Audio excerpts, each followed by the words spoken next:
Локалната самоуправа на Кочани го објави јавниот повик за пријавување заинтересирани фирми од Македонија за изградба на објекти во кои треба да се преселат жителите од старата касарна.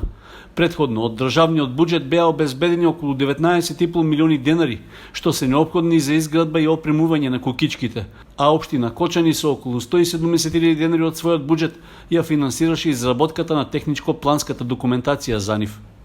Според планот, ќе се градат вкупно 7 објекти, а секој од нив ќе располага со по 4 одделни стамбени единици.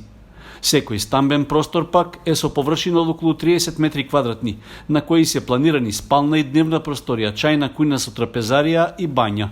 Се планира просториите за живење да се загреваат со клима уреди, а сите објекти да бидат приклучени на постојната водоводна и канализацијска мрежа. Од општината очекуваат дека целата постапка ќе заврши во предвидениот рок и конечно проектот ќе може да се види на терен. Ќе можеме да отпочнеме со фазна градба на овие кукички каде што ќе бидат сместени лицата од касарната.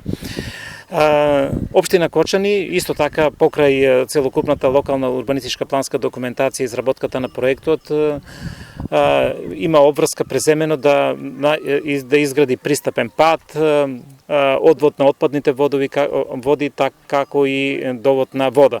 Што значи дека ова е еден покрупен проект, каде што само за градба на кукичките се предвидени околу 20, односно се потребни 21 милион денари и со целокупната друга инфраструктура која што презема обврска да изгради општината, се надевам дека овие луѓе за одредено време ќе добијат своји пристојни живеалишта. Парцелата на која ќе се градат новите живеалишта за лицата од старата касарна е со површина од близу 3 хектари и се наоѓа на земјиште во сопственост на Република Македонија, на северниот дел на Кочани, источно од фабриката за вода во местноста Пресечена скала. Во планскиот опфат се планирани околу 20 градижни парцели. Рокот за пријавување на заинтересираните фирми на тендерската постапка за избор на изведувач трае до 30 септември. За реализација на проектот е предвиден рок од 1 година од денот на воведувањето во градежните работи, што значи дека пред почетокот на идната есен, жителите од старата касарна ќе можат да се преселат во новите домови.